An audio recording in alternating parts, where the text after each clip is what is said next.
And welcome back, everyone, to Who Would Win? The week Who Would Win? And from Mode Smart, we have the question of it's either Mode Smart or Mode Smart. Question of who wins in a fight, Freddy Krueger or Dracula?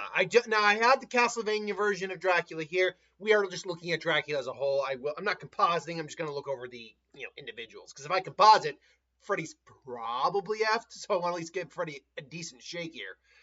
But we know Freddy's story. Child murderer slash pedophile, killed a lot of kids, the parents came, took their revenge, but the guys who gave me this job, the Dream Demons came, and gave him a new lease on life slash death, becoming the Sandman, any guy who murders you in his dreams, or in your dreams. He basically lives and exists within that dream world. Doesn't need to sleep, eat, rest, anything like that. And in the dream world, he is kind of nigh omnipotent, infallible, you name it. He's because he can pretty much do whatever he wants to do. He cannot be killed conventionally, unless you're dealing with someone with like super levels of psionic powers, the ability to manipulate reality on a much greater scale, whatever.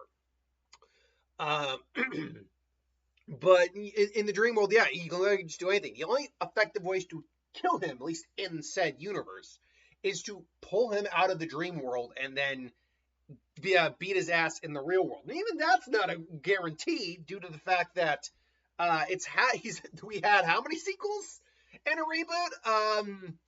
Hold on one sec. I'm actually double checking on that right now. Original Nightmare, Nightmare 2, Dream Warriors. Is it the Dark Child? Dark Child I think is the 6th one. The 5th one is the Dream Master. I believe that was it. And then obviously Freddy's dead. And then you had New Nightmare. Then you had Freddy vs. Jason, which you can count that. And then you had the reboots. So you're up to 9 for Nightmare, which I own, by the way, every single one of those on DVD. I got them all as a Halloween gift. We did like a Secret Santa for Halloween one year with a bunch of people during, I think, the pandemic. And we mailed them to everyone, and I got them. So it was actually a really cool thing to do. So they're like 9 movies. Yeah, just because you pull him out into the dream world doesn't mean it's a guaranteed win. You also had to like salt and holy water his bones and burn him. His memory, as long as his memory exists, he can still come back. So unless you're able to really like exercise his soul or something like that, he'll always come back. But we're not looking at the long term. We're looking at the immediate fight. So yes, in the immediate fight, he really doesn't have any powers in the real world. I used to make the mistake thinking he had some very minor level of reality warping in the real world, but he actually doesn't. He actually really doesn't. He's a guy in a Christmas sweater with Freddy Krueger gloves, with knife hands. Dracula is obviously Vlad Tepes Dracula. Now known as the Impaler. Now many different versions of him. I mean, we have the actual true Vlad Tepes. Vlad Tepes was a real individual. That's the thing. He is based off of a real individual, Vlad Tepes. But the Dracula that we come to know of in the books and in the graphic novels and the comics and the movies is a very different thing. He is vampire. He is the undead. In almost every version of him, he's undead. Even even Castlevania, he would qualify, I believe, as the undead. The only versions of Dracula that don't qualify as the undead would be the Blade Trinity version of Dracula, because he isn't the undead. It's a virus. Like they do oftentimes describe vampirism as a virus in many different ways, but it's a supernatural virus in all but the Blade series. In Blade series, they're not like in comics. They're supernatural in Marvel. But in the Blade movies, they're actually not really they have abilities, sure. But there's nothing that's actually supernatural about them. Like burning up in the sunlight, that's really just it's like a super heightened version of porphyria. Being allergic to garlic or silver, that's just an extreme allergy. As Dracula in Hotel Transylvania put it. It's like, yeah, stake to the heart. Yeah, who wouldn't that kill? But I mean, the only thing that's really supernatural about it is the fact that they turn to ash when they die. That's about it. And I'm talking about the Blade movies, mind you. Because otherwise, there's no other indication of any other supernatural beings in the Blade movies. It's just Blade and vampires. That's not to say that maybe they don't exist, but we just don't see it. They never made some sort of crossover connection. Now, obviously, um, then you have Wesley Snipes' Blade and Deadpool and Wolverine, and that does throw a little bit of a kink in there, but really, actually, not much. Because, yeah, he just came from an alternate universe. As far as I know, in his universe, that was the case. So, and obviously the TVA can go through a whole bunch of universes, so that's fine. And we know now Mahershala Ali's Blade, if it ever gets off the ground, will be in a world with heroes and vampires and supernatural and all that. So we do know that will work. But yeah, the only version of Blade, or Dracula, that I can think of that isn't straight undead is the Blade Trinity Dracula, just because of the nature of vampires in that world. Now, that being said, all versions of Dracula have heightened strength, speed, senses. They're usually not affected by mortal weaponry very much, like a gunshot. At best, a gunshot will hurt him, but in the sense of, ow, like that. Sometimes it doesn't even do that. Sometimes just, like, sometimes it's like that. Sometimes, though, a fire, a bullet can hurt, but, like, he can still feel pain, obviously, though he probably has a much higher resilience to pain. So, but otherwise, yeah, he's not most standard weaponry doesn't do a damn thing. Again, though, I do question the whole concept. It's like when I watch Supernatural. It's like the only way to kill a djinn is to use a silver dagger dipped in lamb's blood.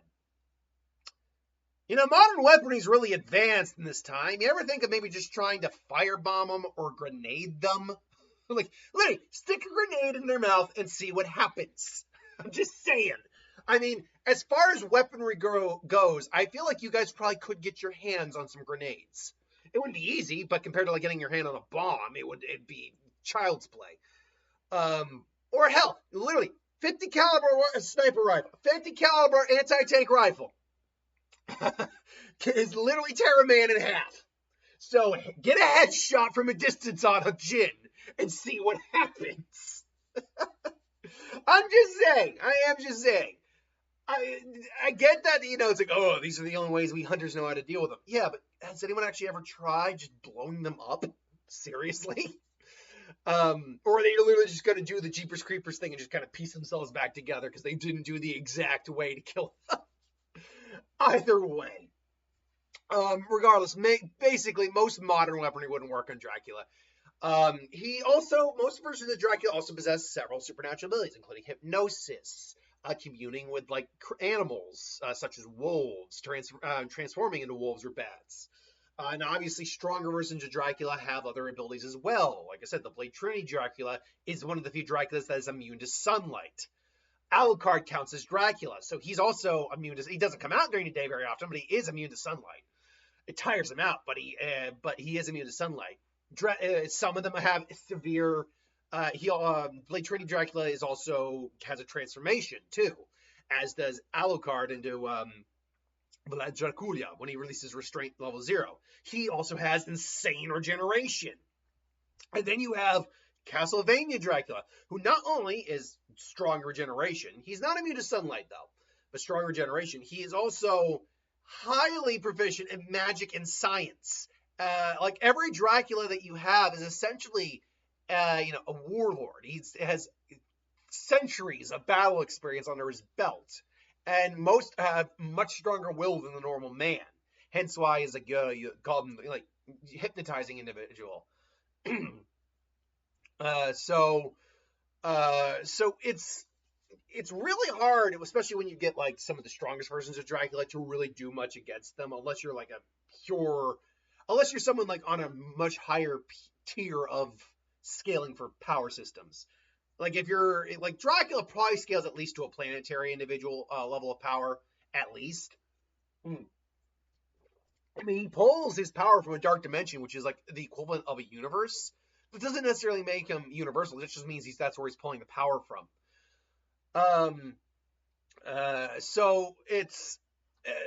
He's probably, if you're maxing him out, on a planetary level scale at least, maybe even higher. But you put him up against someone like, say, I don't know, throw a random DC character out here. If you put him up against, say, a Darkseid, Darkseid would whoop Dracula's ass. That guy is just on a completely different tier level. Even if I were to go against somebody maybe like a lower tier from Marvel, say like a Silver Surfer would whoop his ass. So yeah, he's hardly infallible. But the question just comes down to who wins in the confrontation. And let's get it right out of the way. If Freddy's in the real world, Freddy gets his ass whooped. There's no argument there. Very rarely does Freddy ever actually win in a real world fight. With that being said, this confrontation would have to take place in the dreamscape because Dracula does sleep, and that's the way he would get about attacking Dracula. Maybe Freddy's like, you're whatever version of Dracula is, and you're I've heard a lot about you, Drac. They say you like to eat. Kids. Well, the kids are my department. You're stepping on my toes. And it's like, who exactly are you? I'm the Sandman, baby. And he just Mr. Sandman, like, you're nothing. You're just a wannabe god. And I'll tell you right now, there is no god. No, this is God. And just Dracula. Any version of Dracula would not be impressed. And he tries, Dracula just tries to manhandle him in his dreams for a little bit, and realizes, why? And he's like, you keep coming back up. That's right. Now it's my turn. And he, does the pinball thing on him. He, swipes at him, stabs him, all that. But Dracula's also not going down. And this is where it becomes key. Are there versions of Dracula that Freddy could beat overall? The basic versions we see, like Bela Lugosi / Christopher Lee, like the standard cape, like, blah, I bid you welcome, that kind of Dracula. Yes, actually, I think Freddy would actually stand a very good shot at killing those Draculas, because all he has to do is really stake it through the heart and they're done. It's real simple to kill those Draculas, actually. And that would include also, like, the Gary Oldman one as well, because it's pretty much the same type of Dracula. And would Freddy figure it out? I mean, he is in his mind, technically, so he could, and he's probably heard lore about vampires or whatever, so he probably could figure that out for that Dracula. And if he's staking him, and remember, what happens in your dream world happens in the real world. So if he's staking him through the heart in the dream world, he stakes him in the heart in the real world. However, against the stronger iterations of Dracula, against Alucard, hell, even Blade Trinity Dracula, who is not the same type of Dracula, who they needed a virus to kill. Although, we don't know if a stake through the heart would have actually done it or not. If Blade he transformed before Blade could actually, like, run him through. But maybe that'd work. But still, Blade Trinity Dracula, obviously, Castlevania Dracula, the Van Helsing version of Dracula. These versions of Dracula are much more powerful and don't have the same standard weakness set as a base version of Dracula does. Most of them are still weak to sunlight, except for Alucard and Blade Trinity Dracula. Although, quite frankly, we don't know what happens when, say, Van Helsing's Dracula gets exposed to sunlight. It said the only thing that could kill Dracula was a werewolf in that. Which, by the way, that would be a problem for him. Like, maybe he turns into a werewolf. Maybe that's what turns into the Freddy werewolf to threaten Dracula. But really, this all comes down to if they have the power to affect him in the dream world, and then if they have the power to pull him out of the dream world. And to pull you out of the dream world, that's easy. You just wake up holding on to Freddy. That's easy. Which I think theoretically any one of these four could do.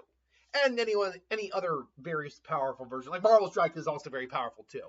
So any version of Dracula that has, above average power than, say, the standard version. But there are Draculas that, for example, have a set weakness. Like, again, the werewolf bite for the Van Helsing Dracula. Freddy could still maybe capitalize on that if they're not careful. But I feel like we're now reaching the point where the Dracula's wills are so strong that, yes, they'll just be like, hey, you're some sort of dream demon. So let's see what happens when you're no longer in your realm. And then just pulls them out.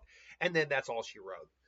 Like I said, I think Freddy can actually take down the more basic versions of Dracula. I think he actually can. Because they all have the standard weakness of a stake to the heart. Hell, if Freddy technically wants to, he can just turn into the sun and roast most of their asses. But here's the thing, Freddy isn't that intelligent in the sense that he's not going to be, it was like, oh, well, because he likes to make his opponent suffer. That's what he does. So he's not probably going to be that forward thinking, be like, I'm just going to turn into the sunlight and roast you. No, he's probably going to be like, oh, I'm going to have some fun with you first. And that hubris on Freddy is also going to be a problem. So I do think he could take down the weaker versions of Dracula, the base versions. The more advanced versions, the more complex versions of Dracula, I think are going to get the win on Freddy in the long run. This is just my opinion, though. Let me know what you think. Thanks for watching. Hope you enjoyed. I'll see you next time.